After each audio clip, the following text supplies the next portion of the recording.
Welcome, everyone, to this seminar on transforming conflict nonviolently.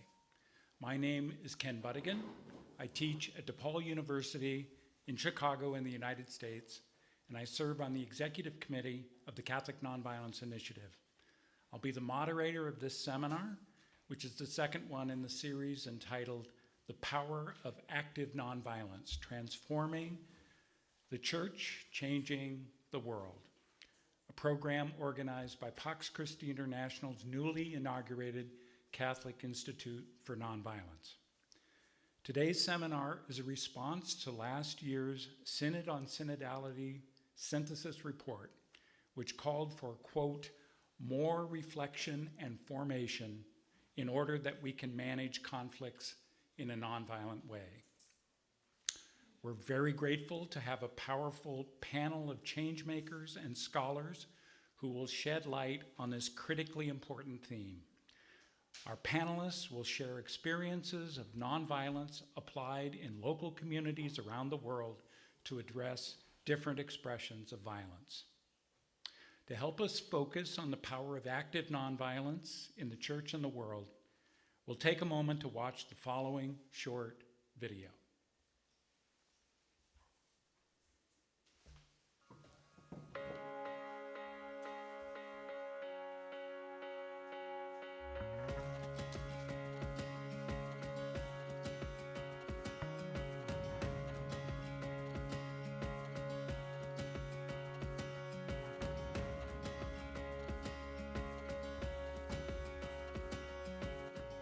When Jesus taught us to love our enemies, put down our sword, and become peacemakers, he called us to pursue a bold new way of life, rejecting violence and living non-violently with one another. Non-violence is the way God wants us to live, and the Gospels are filled with many ways to do so. Non-violence is at the core of Christianity. Non-violence is a way of being that transforms conflict, disarms violence, makes peace, and builds a more just world. It is more effective than violence. It says no to violence and yes to the humanity of our opponent. It defeats injustice, not people. Non-violence taps the power of respectful dialogue, peaceful struggle, and non-violent action, a power that is critical to the survival of our common home and to achieving the common good.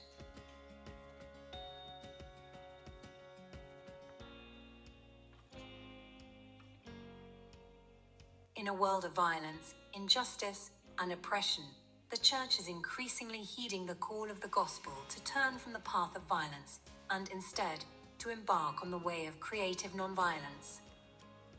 The Catholic Church is called to be a world leader for nonviolence and to bring Jesus' nonviolence to every dimension of the life of the Church.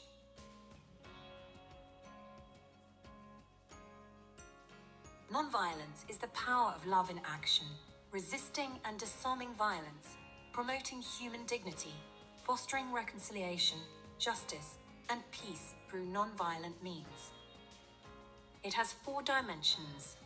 It is the way of reconciliation, courage, empathy, solidarity, and humility rooted in the life of the God of peace and non-violence. It includes daily care for community respect, constructive communication, inclusivity, participation, and interconnectedness.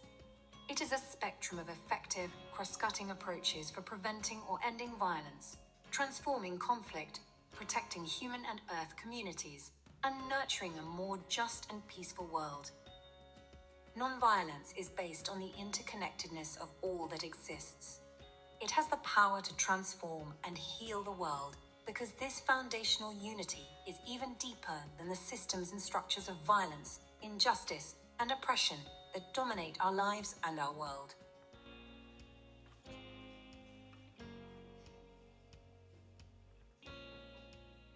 Pope Francis has consistently called the Church and the world to rediscover Jesus' nonviolence.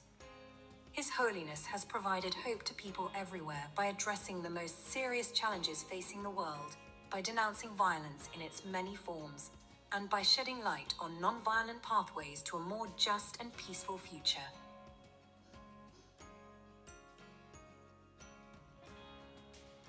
At a time when our planet is facing what Pope Francis has called a third world war being fought piecemeal, the Church can unleash the unconditional non-violence of Jesus through formation, education, preaching, and pastoral care in parishes, dioceses, schools, universities, and ministries around the world.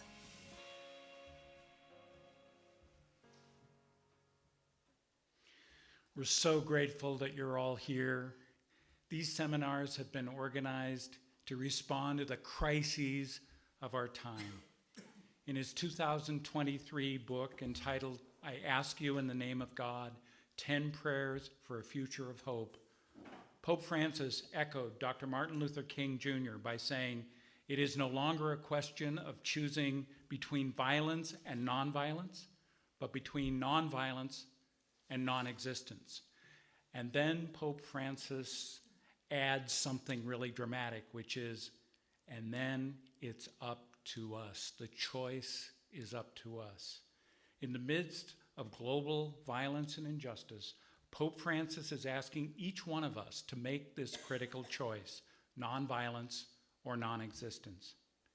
If what His Holiness is saying is true, then it's critically important to the survival of our world and to the fullness of life in our relationships, our families, our communities, and our societies, that we come to understand as clearly as possible what nonviolence is. Jesus called us to the nonviolent way by persistently rejecting violence and putting the power of love in action. Love for neighbor, love for the world, love for enemies. Nonviolence is a term that captures the way that Jesus marked this out. It is a comprehensive orientation that teaches us to say no to violence and yes to the humanity of our opponents. Nonviolence is indispensable to achieving peace and creating justice. Why?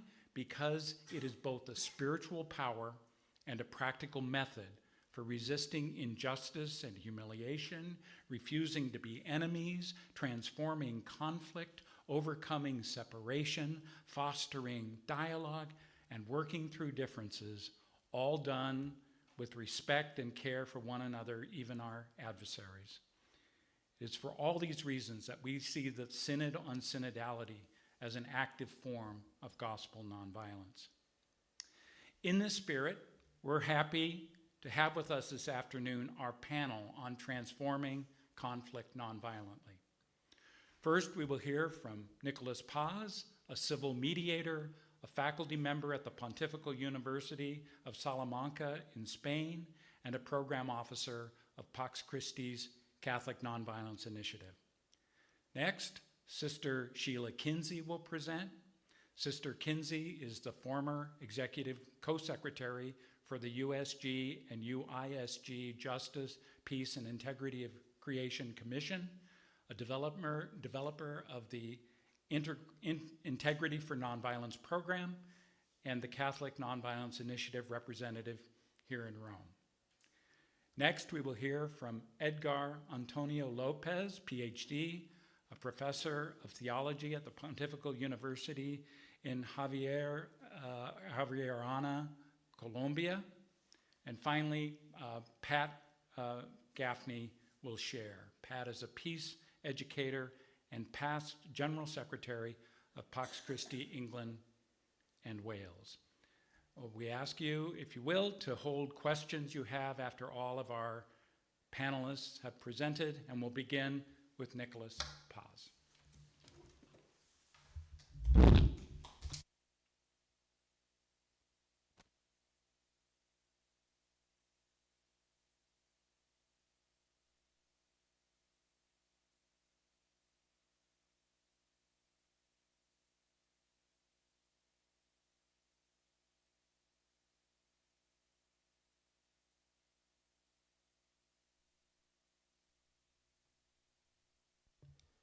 Well, thank you, everybody. Thank you for joining us today here.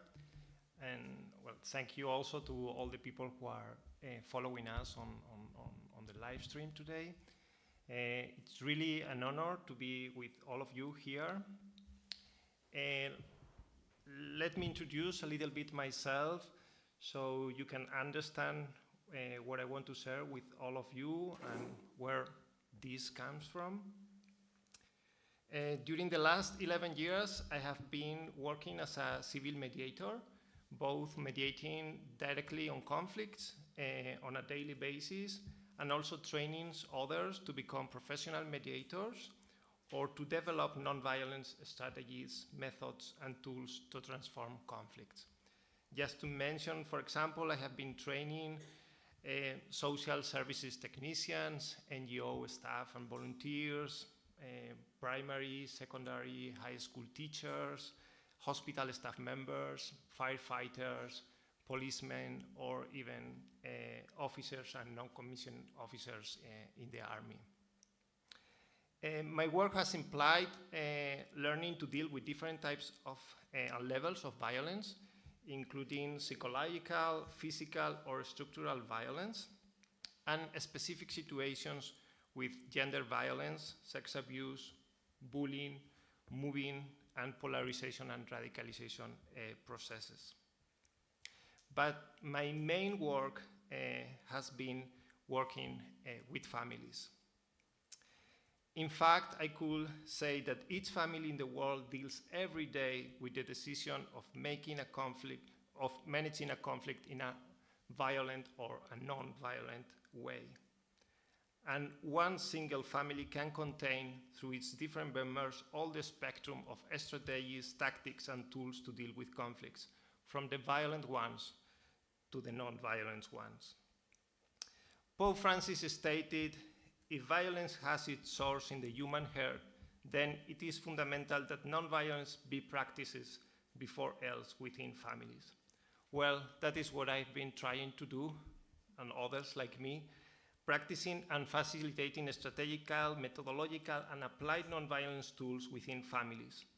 First, to deal with their everyday conflicts and own intrafamily violence, but second, to help those families to use that knowledge, experience, and training to spread nonviolence through their own practice at their own schools, working places, or communities. Family is the primary agent of socialization. That means that family is or can be the primary agent for a nonviolent socialization too. This is what I call the domestic roots of nonviolence. Parent Circle Family Forum, who received here Pax Christi Peace Award last 29th of September, is an example on how these domestic roots of nonviolence build peace where many others fail. One single non-violent family is a whole theology of hope. Today, I would like to humbly bring to you some key lessons we have learned from those families about how to manage conflicts in a non-violent way. That question that, as Professor Ken Battingham was saying, the Synod synthesis document called us to give more reflection on.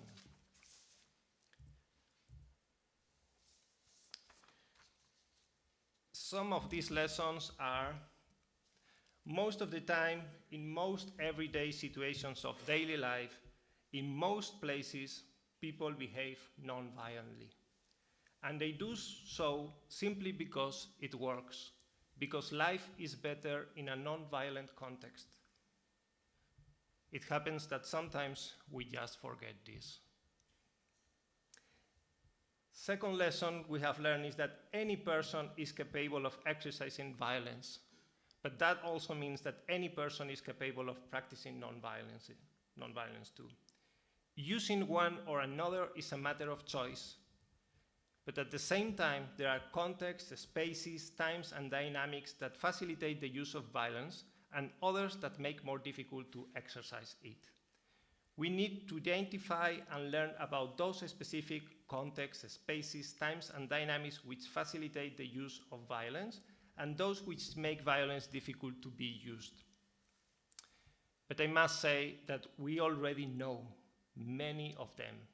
We can teach them and they can be applied.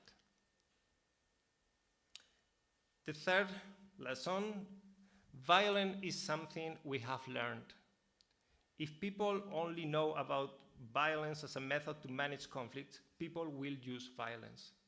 People must learn alternative effective tools with which to deal with conflict situations, so that violence is not the only tool they know to face those specific situations. The greater the number and quality of these nonviolence tools, the better. And we already know hundreds of these tools.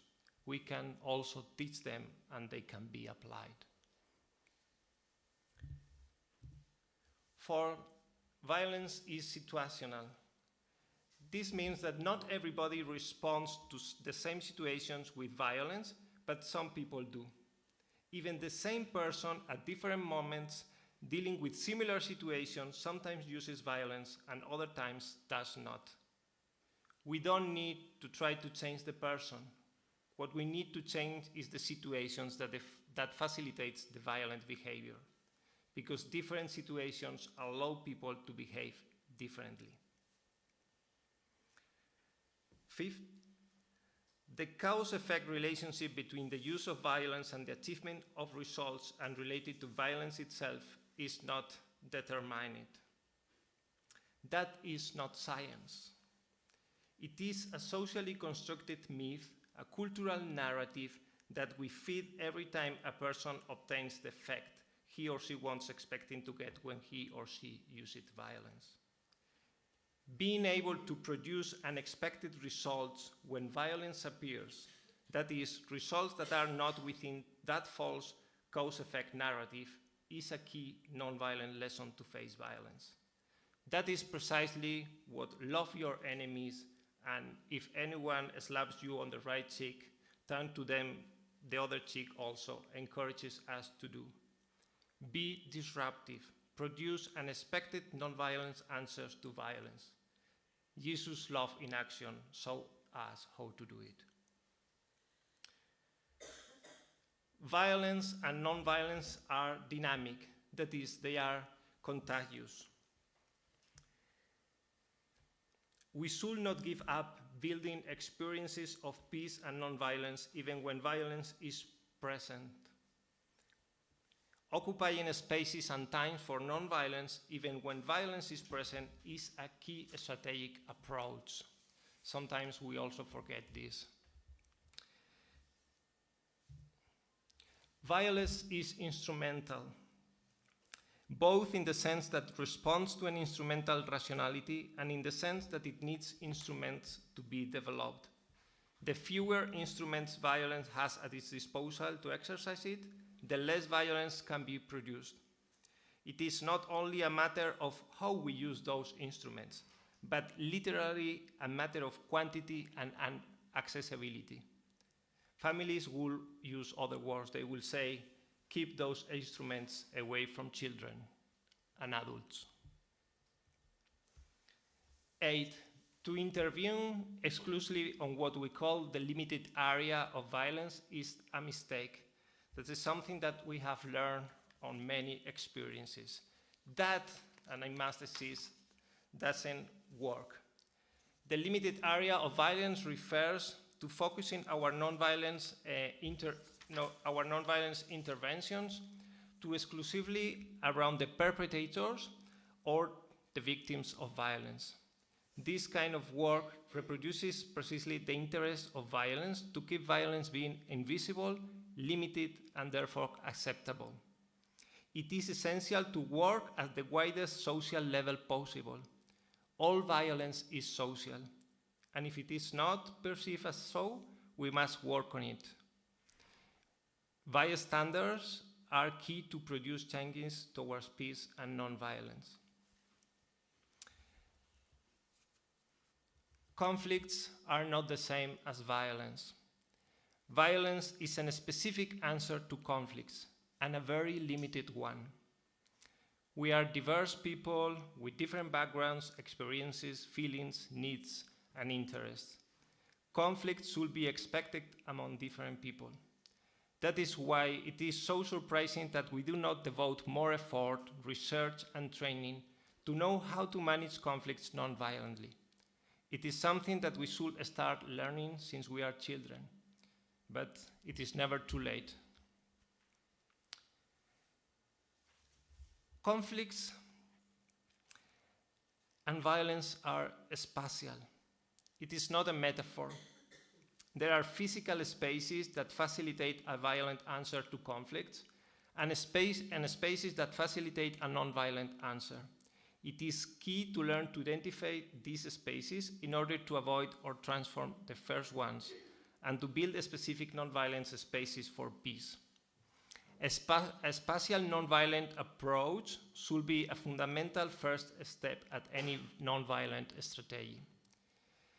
The changes in conflicts and dynamics just by modifying physical spaces are so amazing that it seems like miracles.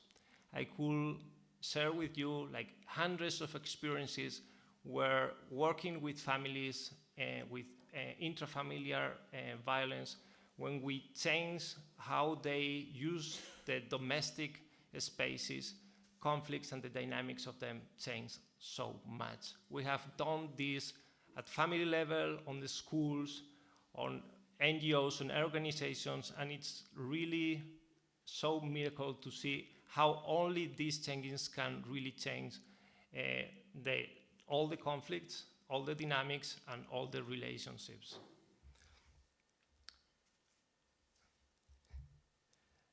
Martin Luther King said, "Those who love peace must learn to organize as effectively as those who love war." Nonviolence offers precisely these strategies, tactics, tools, methodologies, and approaches for that organization. Because nonviolence is developed at ordinary level by ordinary people at both the micro and the macro level. Nonviolence is flexible, adaptable, contextual, and rooted in one's own culture. Nonviolence is expressed differently in different place, time, group, movement, community, and family, but it shares principles, knowledge, and practices. It is Catholic social thought in action. Nonviolence is copyright-free, transgenerational, and transformative. It is disruptive and methodological. It requires deep reflection, training, and practicing. It is active, militant, creative, and it changes lives in ways that it seems a miracle. Nonviolence is embodied. We practice nonviolence with the whole body to move hearts and souls, not only minds. Nonviolence is spiritual, transcendental, personal, and communitarian. Protects life, honors life, sanctifies life, builds life. Nonviolence is cross-cutting. Entails a change in the way we look at reality and relationships. It's complex in its understanding, but beautifully simple in its execution. It is strategical, visionary, prophetic, but at the same time, it implies a deep commitment to functionality, practicality, and tacticality. The more you know about it, the more you want to know. Everybody can learn it, no matter your age, your gender, your race, your sexual orientation, or even your religion. But religion has specific spiritual resources and tools to mobilize. Nonviolence is synodal. It makes people walk together, because it requires precisely people walking together, many times, even literally. Nonviolence is real and effective. It treats each person as an end in itself and not as a mean. Nonviolence is a shift in the paradigm of instrumental rationality. It builds human ties, not just fragmented connections. It's solid, not liquid. It works at deep levels of human nature, with many of us will name it as Holy Spirit gift. Nonviolence humanizes in a world where others try to demonize, understands and practices that each life deserves to be cried, and that this overall means that each life deserves to be lived, including the one of our enemies. Nonviolence is at the heart of the gospel. It belongs to the whole people of God, but especially to those who walk in the peripheries, building nonviolence spaces and times in the middle of a violence that pretends to be hegemonic. We know it is not, because we find nonviolence everywhere. However, we have never tried with the same intensity, the same amount of means and funds, the same will and determination to build nonviolence in the world as we have built violence and war. And I would like to end saying that the church can make a big difference by leading this walking together journey, by teaching the tools and resources of nonviolence in every parish, seminar, religious community, Catholic school, or university, by offering its experience, knowledge, and witness, by leading a shift in our culture from violence and war to nonviolent and just peace, by including explicitly nonviolence in Catholic social teaching, by organizing the whole people of God as effectively as those who love war, by bringing gospel nonviolence back to the hearts, minds, and bodies of every Catholic in the world, by mobilizing resources and supporting each gospel nonviolent missionary in the world. Thank you all for listening. Thank you. Thank you so much, Nicolás. We are now going to hear from Sister Sheila Kinsey. Sheila.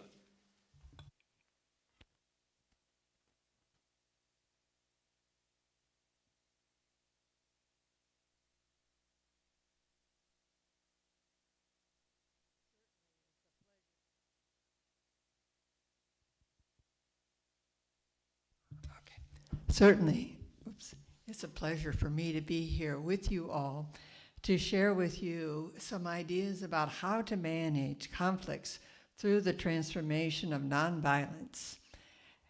So in the Synod, we find that it is needed to focus on the importance of reflection, formation, dialogue, and collaboration with other religions and persons of goodwill.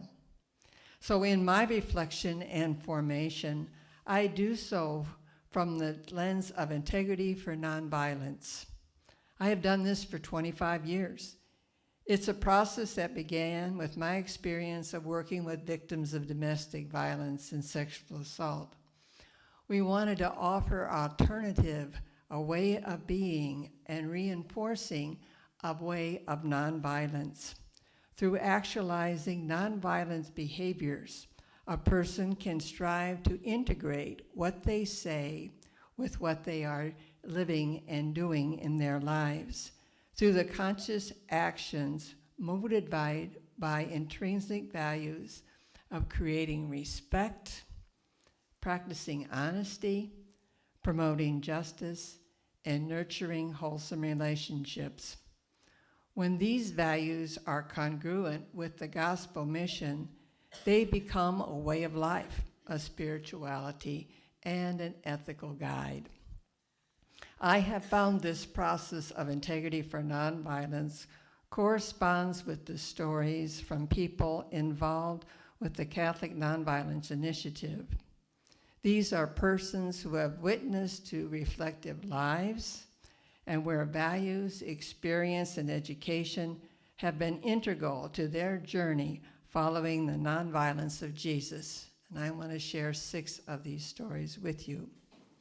So let us begin with Cesar and Josefina Villanueva, who are now in Timor-Leste and bring much experience from the Philippines. Their practice of nonviolence is rooted in the respect of all life is sacred. They start where people are and attend to the reality that there is a conscience in every person. Josephine brings her educational background to schools and Muslim women, teaching skills for discipline in ways of nonviolence.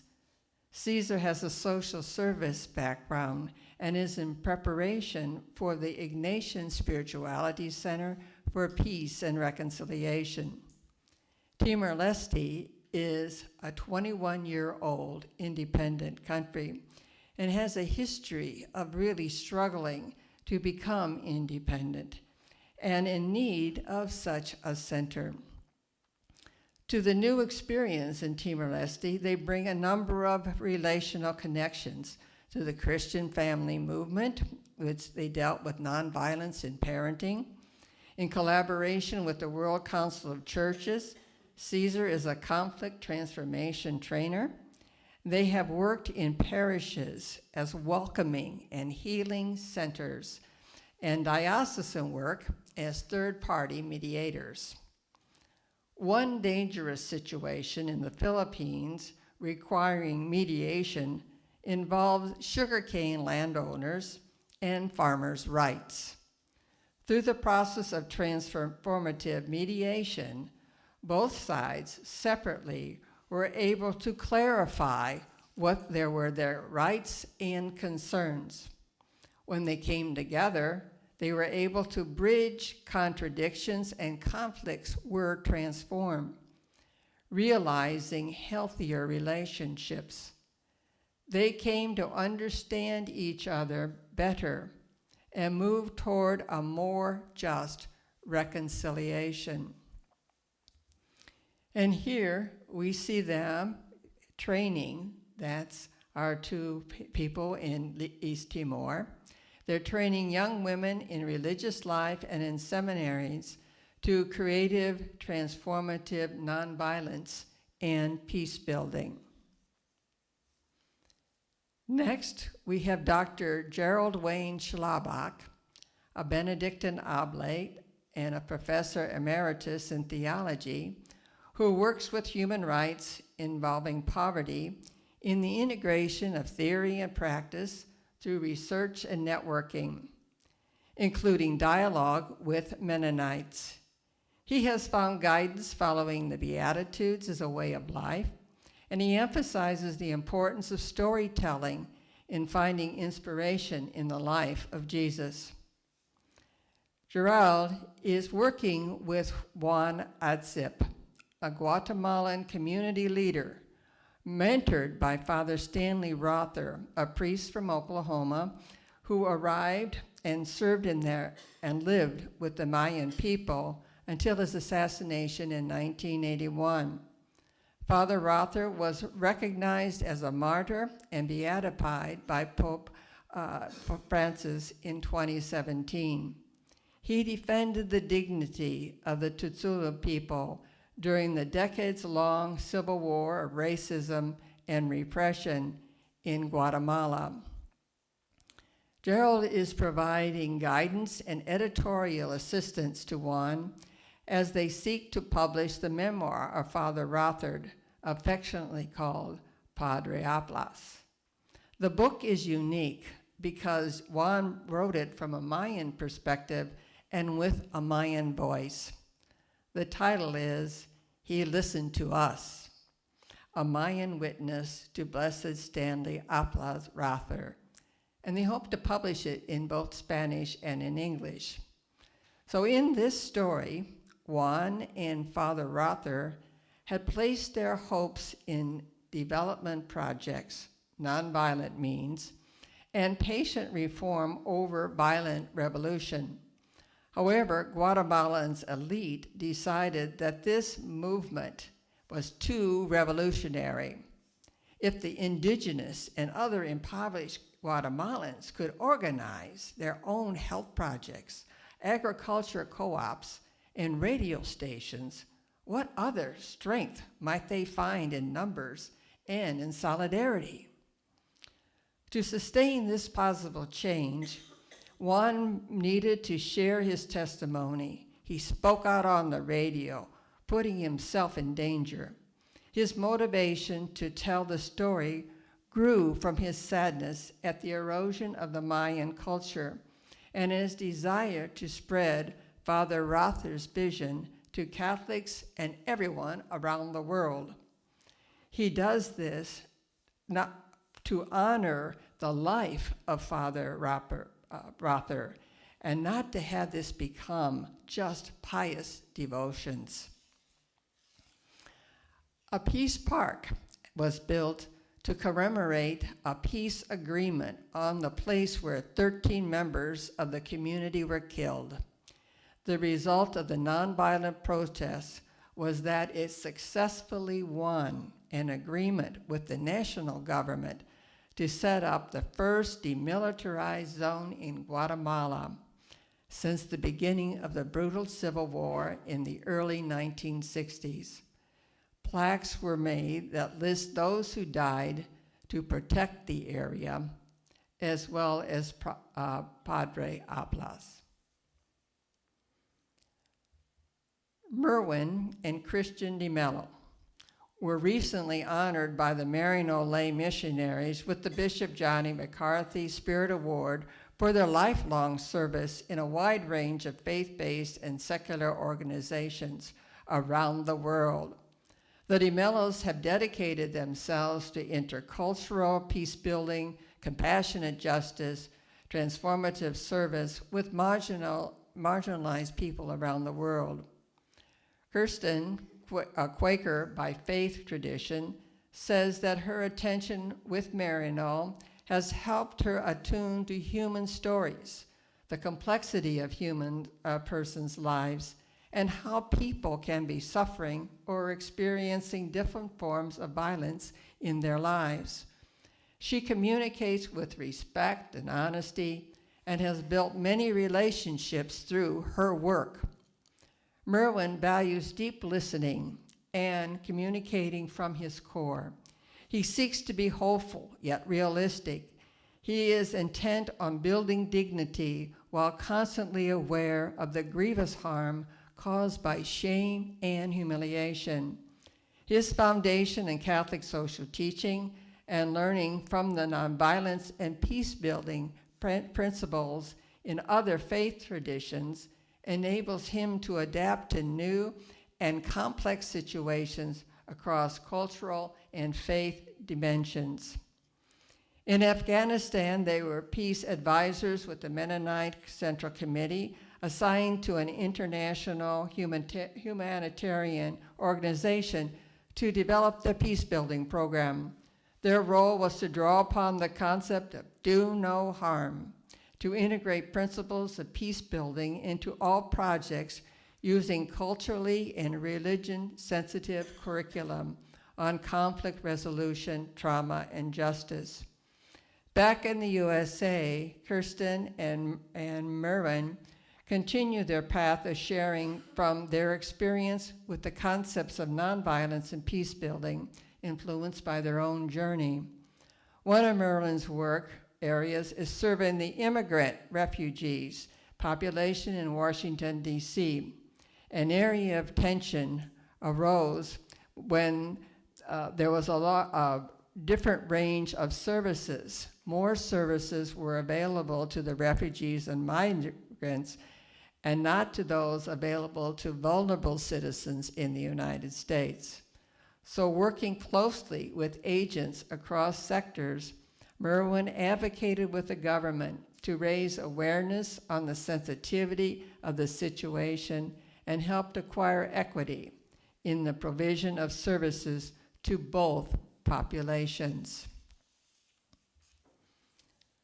Dr. Terry and Sally Wren established a foundation dedicated to peace building and the empowerment of women. They also collaborated with Marquette University in Wisconsin and created the Center for Peacemaking and its Peace Works as a project. Both Terry and Sally believe that their faith is a rich resource for peace building. Education is still encompassing integrating theory and engagement in community concerns and research.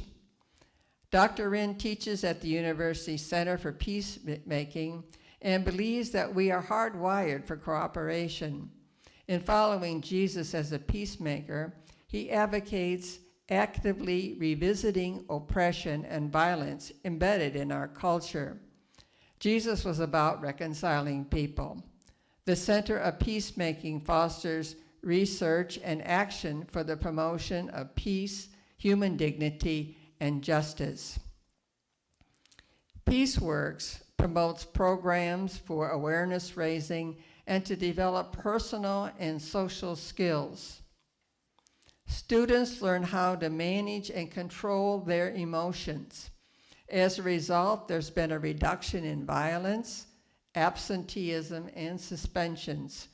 To help the students mediate their own conflicts, they are taught how to get in touch with their own feelings and to clarify their concerns.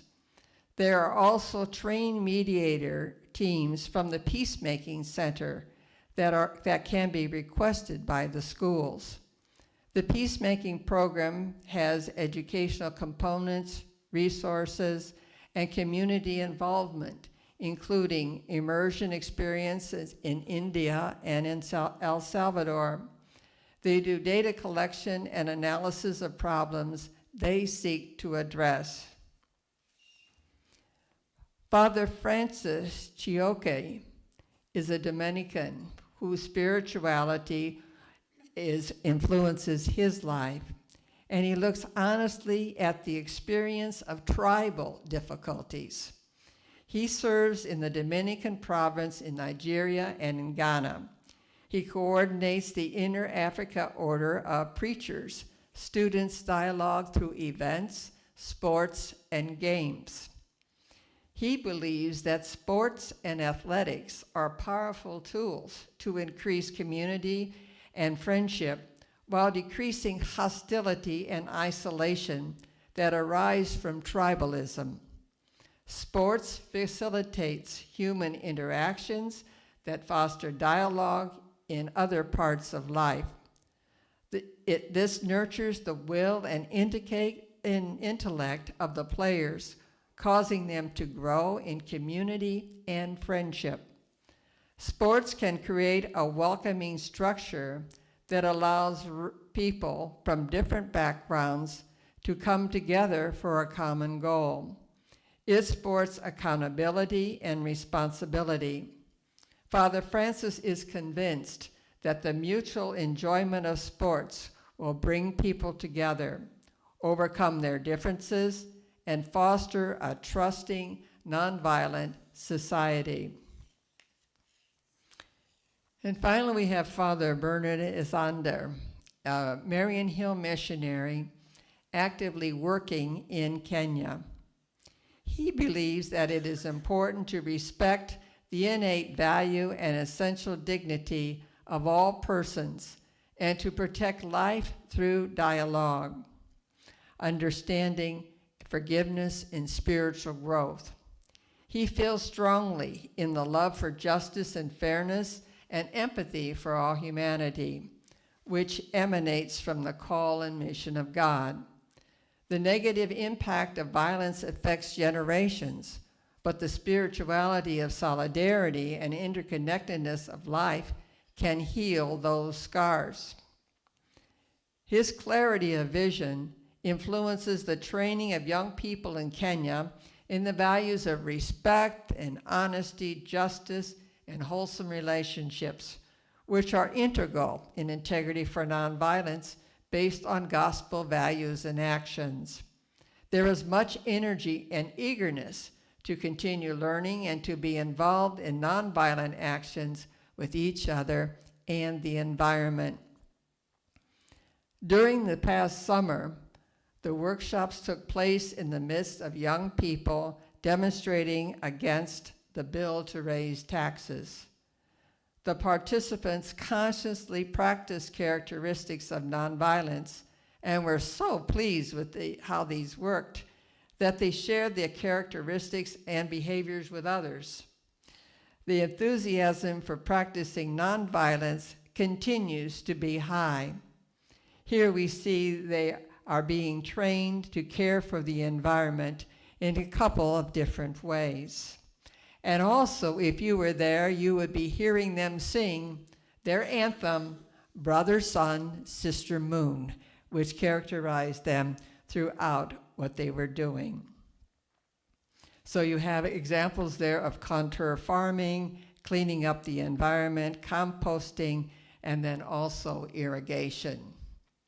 This was 8,500 students, mind you, in 14 different areas, schools and rural areas.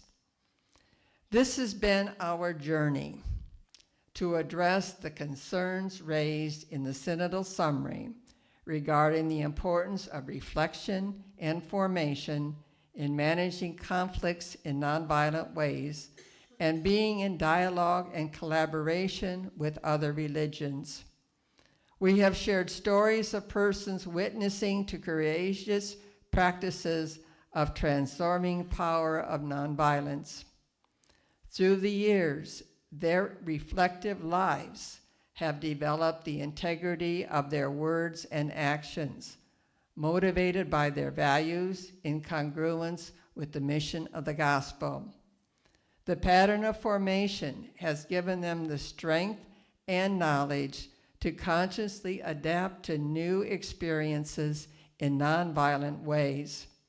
They have engaged in mediating conflicts concerning landowners and farmers, nonviolence and indigenous rights, migration and poverty, tribal conflicts, education for mediation, nonviolence in demonstrations and care of the earth, and dialogue with collaboration with other religions, including ecumenical relationships. I want to thank you to the participants from the Catholic Nonviolence Initiative for sharing their lives and their work. So let us pray together that the good work shared here will continue to grow and flourish. Amen. Thank you. Thank you, Sister Sheila. We're now going to hear from Professor Edgar Antonio Lopez. Edgar.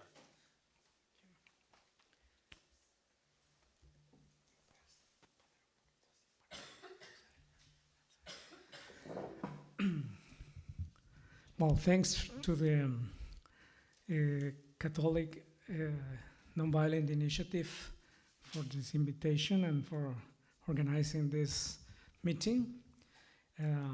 Thanks also to Pax Christi to make possible to be here. I want to share with you some experience in the last 25 years we have had in the Faculty of Theology at Universidad Javeriana. I want to talk, well, some generalities about the conflict. Conflict always be there.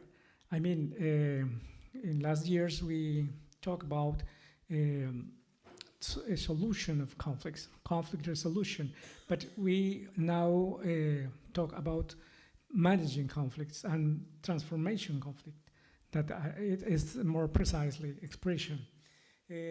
So we have to manage the conflict, and there are different ways to do it. But the nonviolent way to manage the conflict has to do with mutual respect, with active listening, with transparent dialogue, empathy to recognize the interests of the other parts, overcoming prejudice, and willingness to cooperate. So in this experience that I will share you, I will talk about three methodologies. One is the people's reading of the Bible, or popular reading of the Bible, that it was born in the 70s when the Catholic groups, grassroots communities begin to read the reality through the biblical texts and to read the biblical text through their own reality. And this was the opening for two methodologies that we work with. That it's the contextual Bible reading that was developed in Brazil and in South Africa, and the intercultural Bible reading that it was an initiative from the Netherlands that have spread all over the world. So the first example that I want to share with you has to do, well, with an experience in the Pacific coast in Colombia. I beg you to read from the down to top, because the first experience is there with Trujillo in a village. This is the last village in the Pacific region before the coast. So it's very important because it's very useful to get in weapons and to export drug. So this town, Trujillo, is geopolitically very important for the armed groups. And there was a massacre where killed 400 peasants by the army, the police, and the narco traffickers. in order to isolate a guerrilla. And we were working with them since 2012. And we were there trying to learn from them about their experience on reconciliation and forgiveness. So it was very interesting. We decided to read with them 3 stories. One was the encounter between Paul and Ananias, the victim and the perpetrator.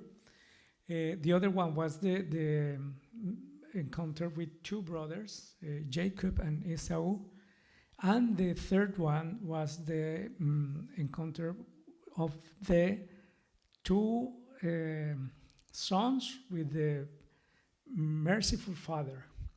So it was very important and very deep experience, but simultaneously we worked with another community in the Departamento del Chocó, north, so in the top, and we got there trying to follow the same path, but we found important differences. The first community in Trujillo has to manage an external conflict because they have a fight against impunity and they have a memorial in the town. And it's very, very important work. They have a national and international recognition, but the people on the village, they don't want alphabet because they say that it's a bad image for the town, for the village. So there is a conflict between the members of the association of the victims and the surrounding population of the village. So they say, you all are always remembering these tragic facts, and you are always talking about death, and so we don't want you to do that because people are afraid to visit our village. And the second conflict that this community had to do with is the generational conflict. There are 2 generations. The founders, they are people who lost their children or their couples, and they are looking to the past. But younger people are looking to the future. So there is a tension in that organization because the younger are looking for a better future for them. Instead, the old people are looking to the past and their experiences. So we are working still with them in another project, trying to connect the association with the people of the village, the authorities and the people from the tourism industry and all that, and the farmers, all that. And we are facilitating the communication between the youngest generation and the oldest generation in the association. Well, but when we got to Chocó simultaneously, we thought that we could follow the same path, but it was very interesting because there was these people from Pie de Pepe was displaced for paramilitary groups. But the conflict was not with the perpetrators. There were 2 neighbors communities that had very good relations, but when the paramilitary displaced a community, and that community has to go to the other town, there was a conflict because they said, when you lived in your town and we lived in our town, we were partners. But now you are here using our school, using our health. This is a very poor community, so it was very interesting. So we began the experience by the story of Jacob and Esau. Then we went to the story of the father and the 2 sons, and we finished with the story of the encounter between Paul and Ananias. It was, we have to change, and it was very interesting because on the first meetings, they told us, if we are going to talk about reconciliation, we have to talk of reconciliation with nature. because this region is very rich in minerals and in forest resources. So I learned a lot about reconciliation with nature. Well, this is the first experience of contextual Bible reading. The second one is in the North Coast. We are still working with them. There is an indigenous council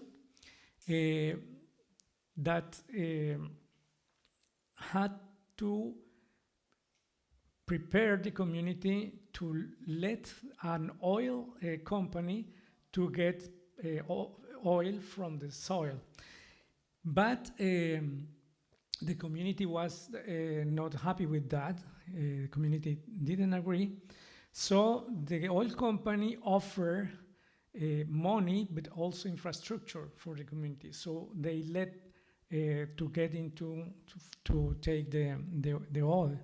So the community organized another council, and we have that conflict between the old council that it's more open to the oil company, and the new council that is not recognized by the internal affairs ministry, but it represents the interests of the community. So we are trying to help them to communicate, because they guilt, these two councils guilt each other about betrayal the interests of the communities, and it's very hard.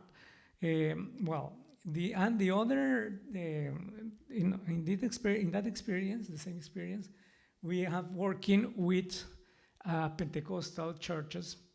We begin trying to work about gender violence against women, and we work with them for 3 years, and we motivated to these women to build a center for training and development oriented to the women of the village, the young women of the village. So I think we did it, or better, they did a good work founding that center. But in the last years, we have found that there is a binary vision of the gender issue, and they consider homosexuality as a social problem. And our guess is that this is by the influence of Christian Zionist churches that have helped them, that support them. So as you see, in the last experience, there are external agents that create conflicts on the community, as the paramilitary in the first case. And in this case, we have the oil company and we have the Zionist Christian churches.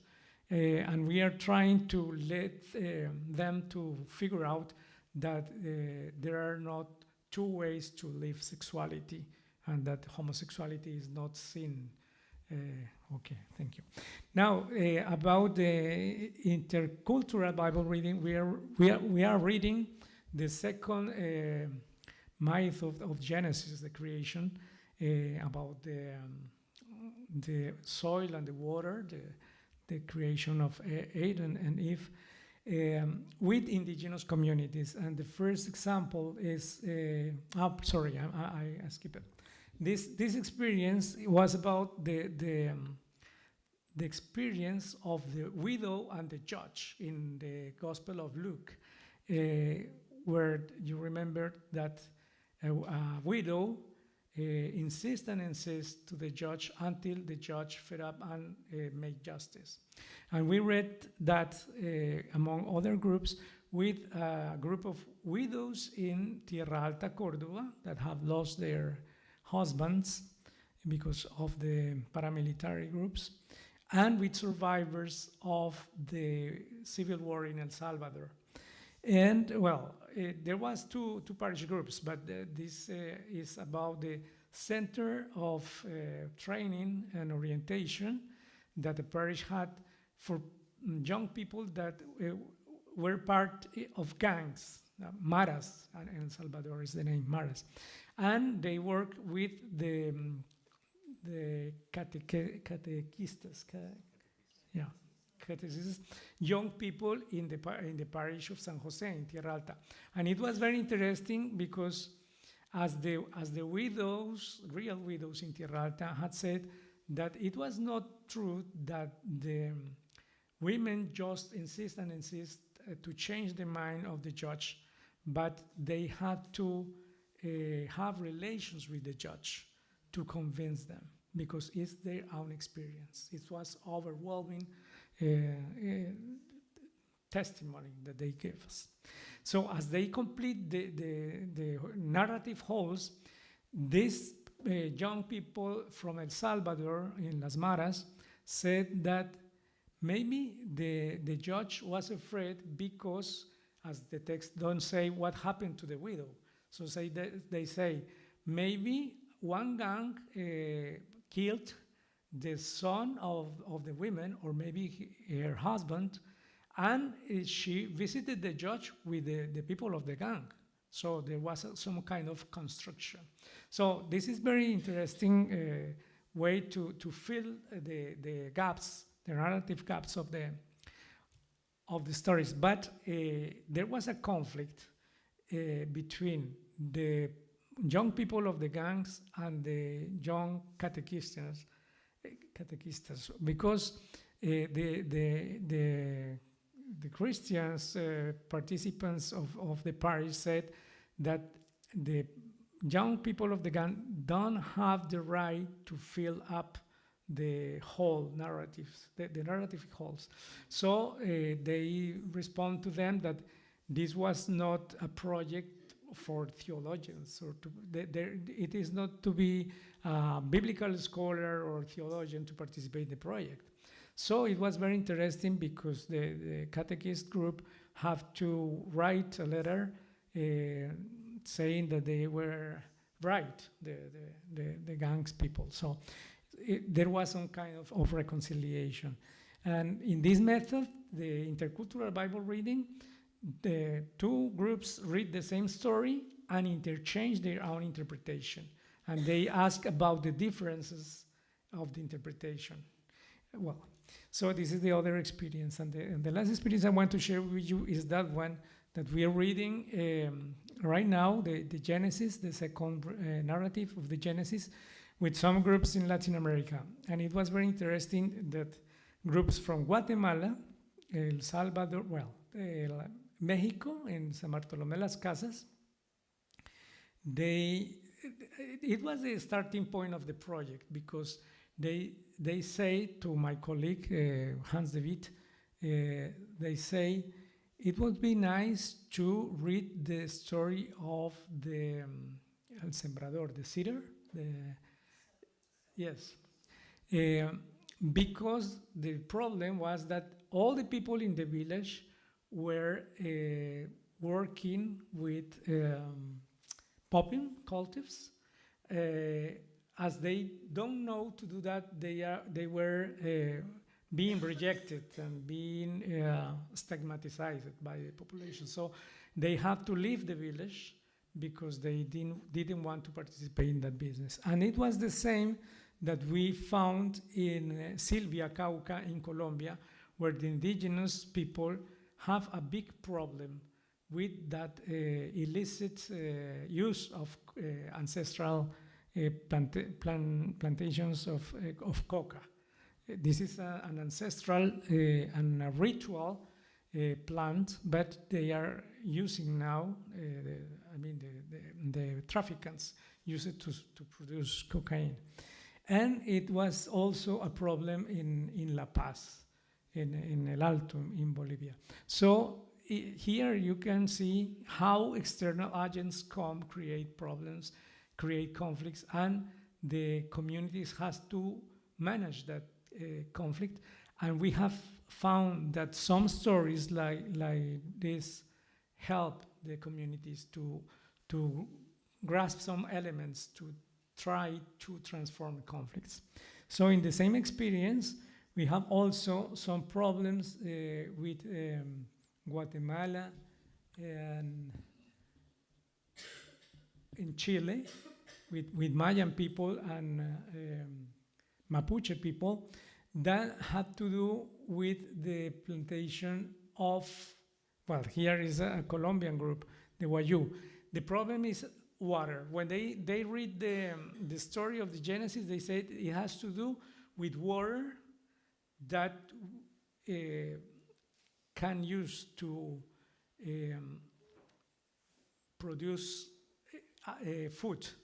And in La Guajira, these Wayuu people have that problem. There is no water because the coal mining took the only one river they had, the Rancheria River, and took to the mining, and they lost the water. And the state participate helping them with money. So the young people don't want to cultivate the soil, but there is no water. And the other situation is about, in Chile with Mapuche people, is about the two external species, eucalyptus and pinus, that they cultivate to get wood because they grow up very fast. But the problem is that there is no water because these trees need a lot of water and there are a lot of fires. So again, external agents create a conflict in the community. And one conflict in the community is that many people want to sell the land. And others say the land is not to be sold. It's our land. We have to work and to take care of it. And in this last project of intercultural Bible reading with this text, there is it was very interesting because the Mayan people compare in Mexico and in Guatemala, compare the narrative of the creation of the Garden of the Eden with the Popol Vuh. And they discovered that the Popol Vuh is a better narrative because the gods, before taking decisions, they gather and they discuss. Instead of Yahweh, that they take decisions by his own will. And the other very important element was the participation of the other species in the creation of the man. Because there were, the gods first create the monkeys, after that the people of wood, then the people of the soil with water, and finally they create with corn. And the people with corn are capable of worshiping the gods. So this is the fourth attempt. It was the success one. And it is very interesting because this experience also have helped these communities and other communities in La Guajira and Bolivia to appreciate their own narratives comparing with the Genesis. So this is a kind of cultural conflict that has been solved very nice way because our concern about they are indigenous or they are Christians. This is our concern, it's not their concern. They don't have any problem to say, no, we are indigenous and we are Christians, both of them. So, but the external vision is to create some kind of polarization, but they don't have that problem. So this is the experience we have had reading narratives, biblical narratives with the people to find the ways they can use to manage and to transform the conflicts. So, thank you. Thank you, Professor Lopez. We now come to our last presenter, Pat Gaffney. Thank you. We have a phrase in English that this is the graveyard slot, and I think you'll all have a sense of what that means. After lunch, middle of the afternoon, can't we all go and have a siesta? That would be much nicer. Anyway, I'm Pat Gaffney. I have been General Secretary of Pax Christi in England and Wales for 30 years. I know it's impossible to think that I've done that much work. I'm now retired, but I still do a lot of work with Pax Christi, and I'm delighted to have been involved with the Catholic Nonviolence Initiative since it began. And in my retirement, while I do work for Pax Christi, I'm still very involved in other peace networks, and I'm part of a global women's network called Women in Black, Women Against War and Militarism. So I like to kind of, I guess my main input here is kind of looking at the grassroots base through which peacemaking and nonviolence can come about. And I was listening to the launch of the Catholic Nonviolence Initiative, or Initiative for Nonviolence, the other week. And some of you may know that Cardinal McElroy from San Diego in the United States spoke at that gathering. And I was very taken by some of his comments there about dreams and visions. And he referred and reminded us of the many times that Pope Francis speaks up against war, urges us not to participate in war.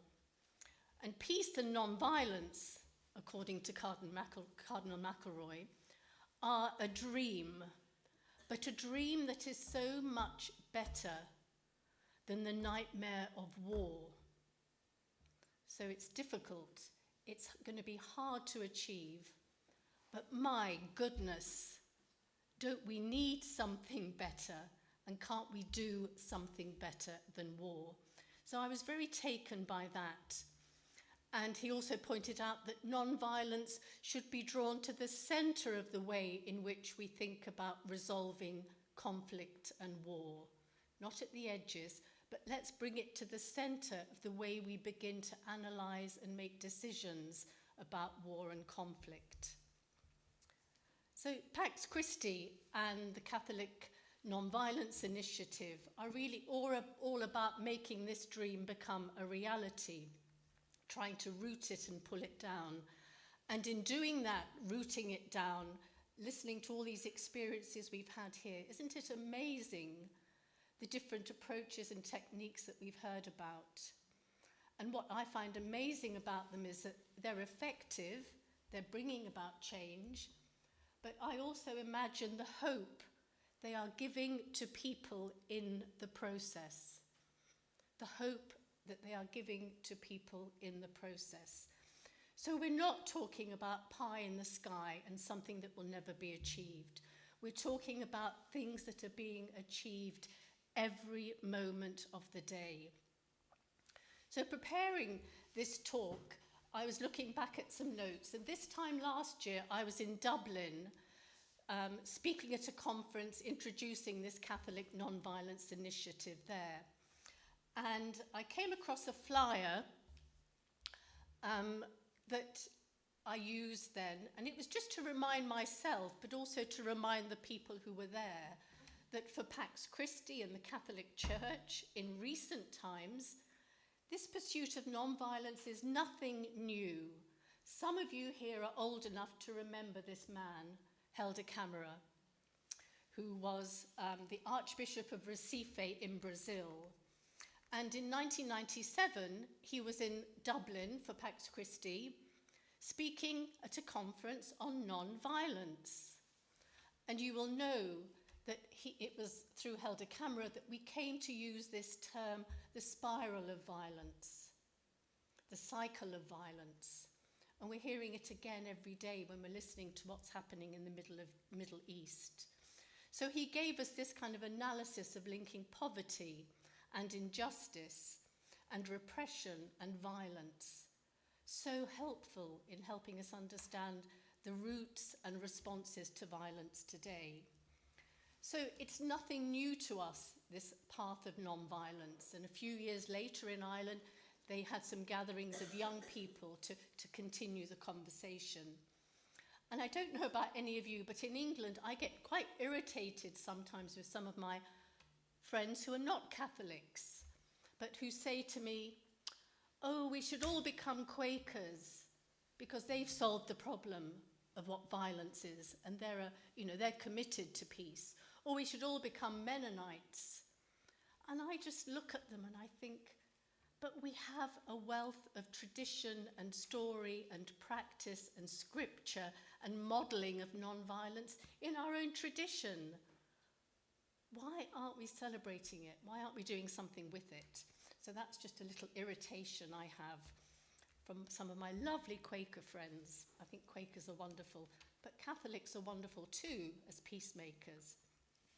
So as someone who's worked for peace with Pax Christi and other groups and networks for many years, I really can't emphasize enough for myself, but to all of you, the importance and role of grassroots movements and networks, from individuals to communities, who are working all the time to hone the skills and the tools and the traditions of non-violence that can transform conflict situations, violence and war. And we heard those wonderful examples of the weaving of scripture to realities to help people come up with their own analysis and their own ways forward.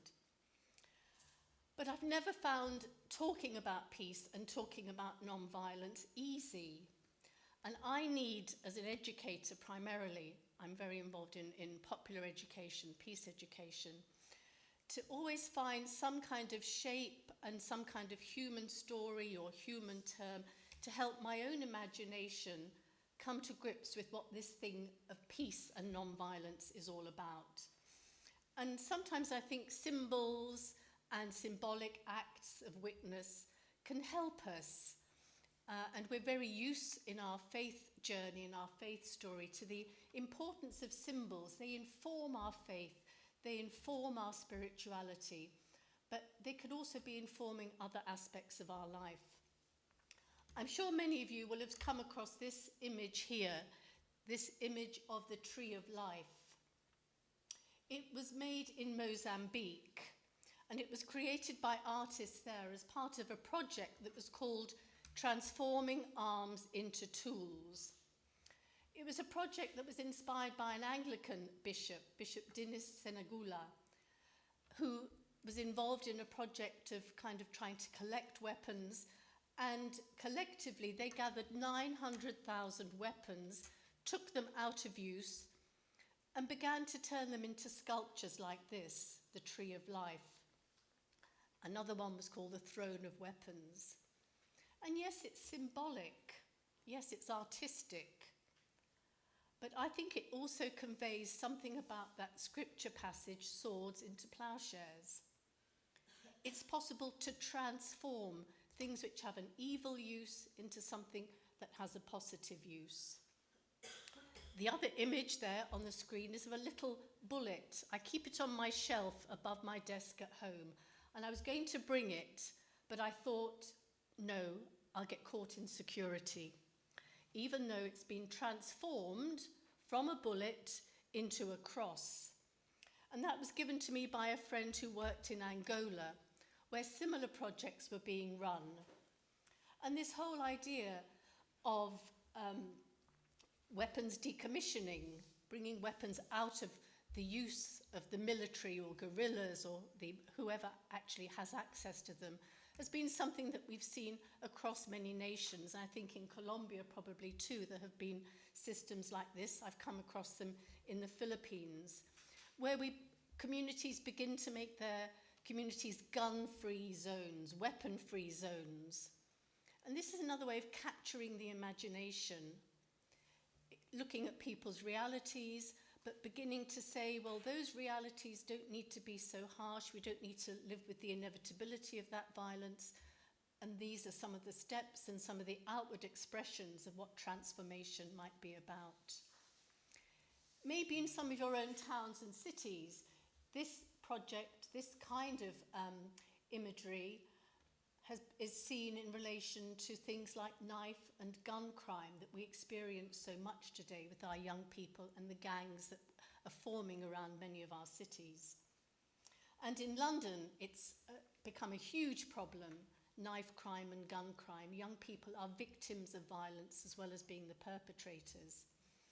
But thankfully, many of our churches, many of our parishes, recognizing this is something that's going on in their midst, are beginning to address these problems and sharing messages like this. choose life, not the knife. And setting up bins like this, knife bins or gun bins, where in quiet times, young people themselves or their mothers, quite often it's the women who are taking these weapons out of the use of their youngsters, can bring them and put them safely in these knife bins or these gun bins. A very small project, but projects like this open the door to talking about violence. They open the door to talking about what is it that makes our young people so afraid that they carry knives and guns. They open the door to talking about what could the community be doing, where does it need to invest its time and resources. They bring parents and teachers together to talk about what's happening in schools, so that we begin to see some kind of community shift and transformation in a violence that's really devastating so many lives. And we have projects now in England, perhaps elsewhere, where doctors work on the streets with young people and they take them into the emergency rooms and they show them the impact that knives and guns are having on people. Because quite often there's a disconnect between the violence that people do with guns and knives and the reality of the consequences of that. So, simple symbolic actions, symbolic tools speak to us in some little way about what transformation might be about. Another is symbolic acts of witness, speaking up, using the tools of protest and persuasion and awareness raising and advocacy to say no to violence and injustice. And just some of the examples I put up here from the Pax Christi family. Pax Christi in Germany, rather like Pax Christi in England, is very concerned about its global role in the arms trade and in militarism, and on many occasions uses opportunities to challenge its own government about its government's role in that global arms trade, that global arms industry. The other images from the Philippines, and we have a partner group there, Miriam College, working with young women and doing fantastic peace education work, enabling young people to read what's going on in their society and look at how they make life choices. And this image here was taken by some of those young people who participated in protests to make sure that the peace process that was taking place some years ago was going to stick, to make sure that the adults listened and took action and got behind supporting a peace process for their country. And the third image was taken last week when we hope a number of groups around the world were taking part in peace pilgrimages for the Nonviolence Days of Action. And in London, we wrote to and then we visited those government departments, the Ministry of Defence, the Ministry of Trade, our Foreign Office, that are involved in making policy decisions about war and peace. And we shared with them something about Pope Francis's vision of the world. And we invited them in each of their departments to see how we as Pax Christi could be in dialogue with them to talk about other options of building security by non-violent means. So who might our walking partners be? Where are we best placed to be agents of change? And I came across a phrase of Pope Francis that he used in speaking to young people a few weeks ago in Italy. And he said to them, get out and paint the streets of life with the gospel. Get out and paint the streets of life with the gospel. Don't be afraid to get out there. Don't be afraid to resist. Don't be afraid to speak up. Don't be afraid to be awkward. Another form of witness that I think we could reclaim, we live in the age of influencers. Taylor Swift, Barcelona. I've been to Palestine many times, and all the young boys want to talk about is Barcelona, the football team. We live in an age of influencers. Who's doing the influencing? TikTok, Instagram, Chat Snap, or whatever, I don't know what you call them, but all the Telegraph. I've just caught up with Facebook. But all these things, we live in an age of influencers. Who are our influencers in our faith tradition who could speak up about nonviolence and peacemaking. And again, just a few that I've put up here. Gandhi, we all fall back to poor old Gandhi. I feel sorry for Gandhi. Everyone turns back to Gandhi. But we can't negate the role and the influence that he has on all of us, on all faith traditions, in terms of peacemaking and witness and being a living model in his lifestyle and in his spirituality of peacemaking. And there they are in Osnabrück in Germany, creating street exhibitions of peace people as a way of trying to influence people and get them to look at peacemaking. And then the prophet we have up on the left-hand side, a great hero of mine, Franz Jägerstätter, an ordinary man, a farmer, who knew in his time during the Second World War as an Austrian serving in the military, who knew he could not in conscience cooperate with what was happening. And without any theology background, without any support of the church, made a decision in conscience to act differently and took a choice that took him to his death. And it was only a few years ago that his witness was recognized by the church because he did what he did because of his Catholic faith and what it taught him about war and peace and non-violence.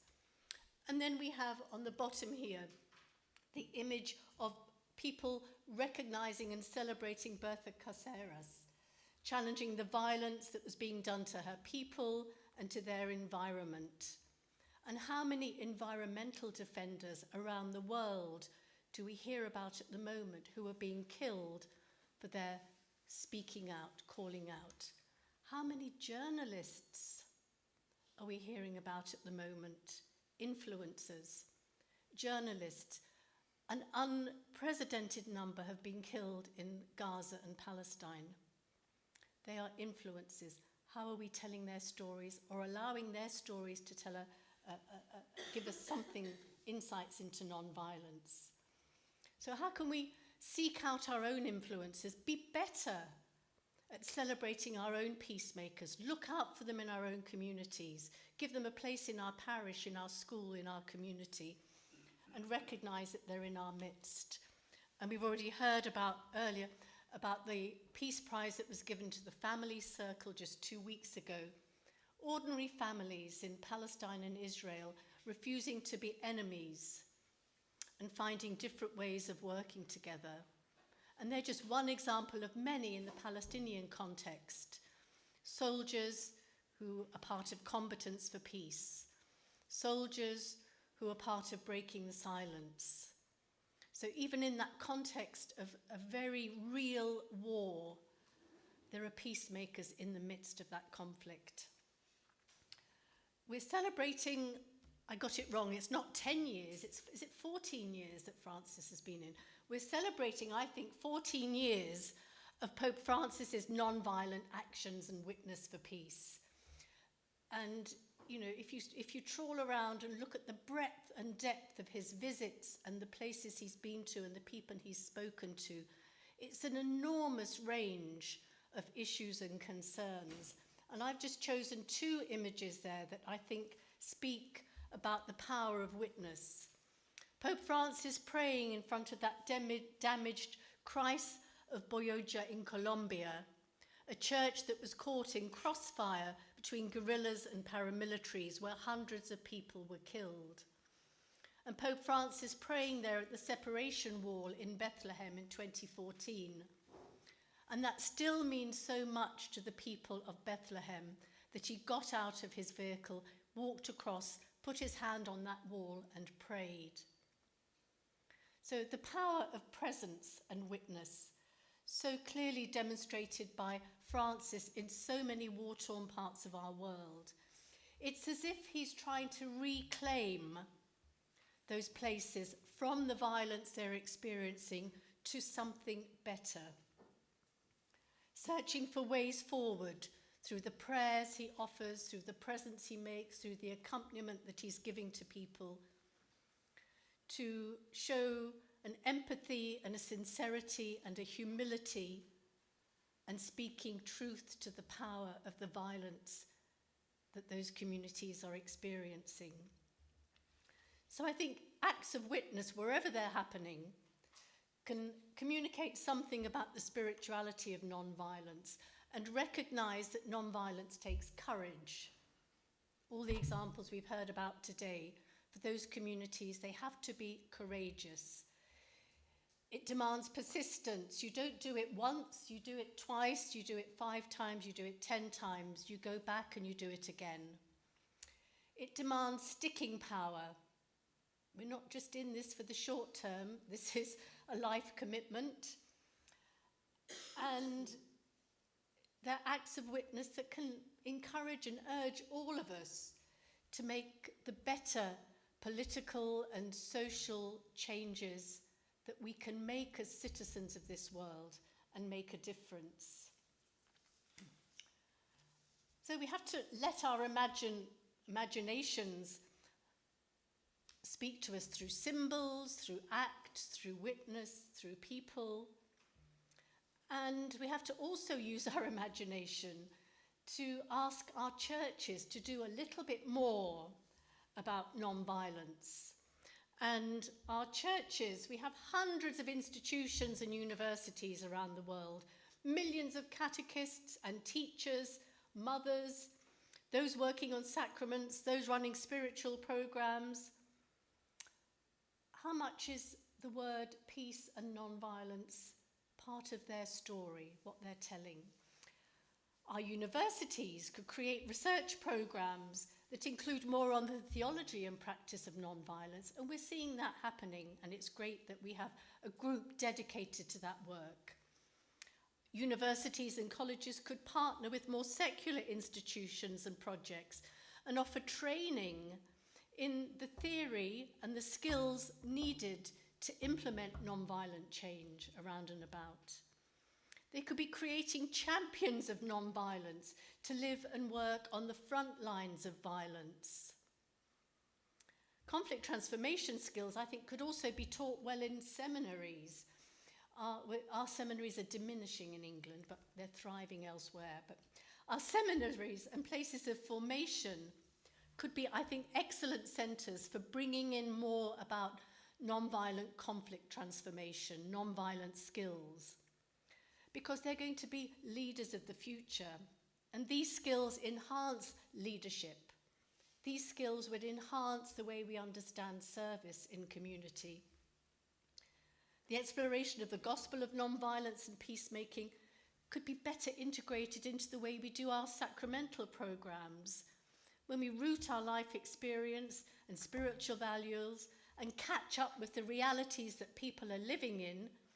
We could really enrich the way we engage people in the sacraments. And our places and faith communities could harness the power of nonviolence. A colleague who's going to be here in 2 weeks' time is always going on about this, Pietro Emilio. He's always referring to the moral reserve that the church has. The church has a huge moral reserve to use in the face of violence. But is it strong enough? Is it willing to do so?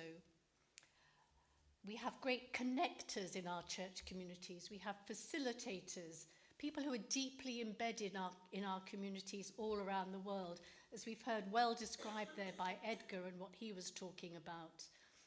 So how might some of the resources of our churches, not just our universities, but our diplomatic corps, the money and wealth and the property that we have, the social teachings that we have to offer, how could these be used to tap into the imagination of what nonviolence can do in families, in communities, on the streets, in times of war? Post-2016, and another image. Oh, that one there, we'll have another image, the next one. Oh, is that the next, is that the last one? Oh, have we missed some? Right, never mind, we'll leave it at that. We'll come back to that. I just put this last image up here just to remind us, 2 years ago we met in Rome. It was the last time we met in person. And we had a number of bishops with us. And just as I began at the start by talking about how I was really encouraged to hear Archbishop McElroy talk about his imagination and the way in which we need to dream and hope and put nonviolence at the centre, I was so heartened also to see Archbishop Wesker talking about his own conversion to nonviolence and how the work of the Catholic Nonviolence Initiative has come round to him and changed the way in which he too is thinking about war and violence.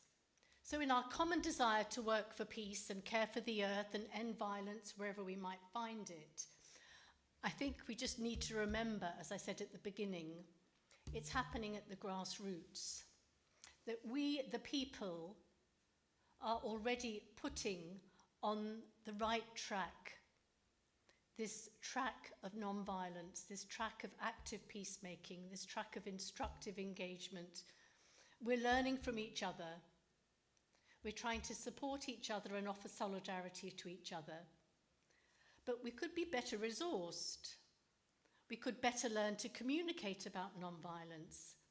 We could be better at cooperating with one another and work closer so that the fullness of this peace on earth, this pacem in terris that we've been promised, might become more central to the way in which we see our church and our world working together. So thank you. Thank you, Pat. We are so grateful that you've been here to reflect with these amazing scholars and practitioners, people who have been building a more nonviolent and just world. And this seminar focused on very practical aspects. We learned about what we're learning about violence and nonviolence. We saw many cases from around the world of ordinary people like ourselves building the reign of God, which is nonviolence.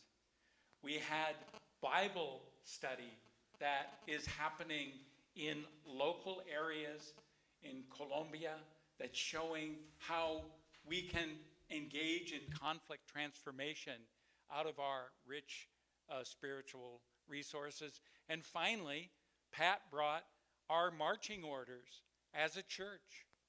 And last week we focused on the question of war and peace.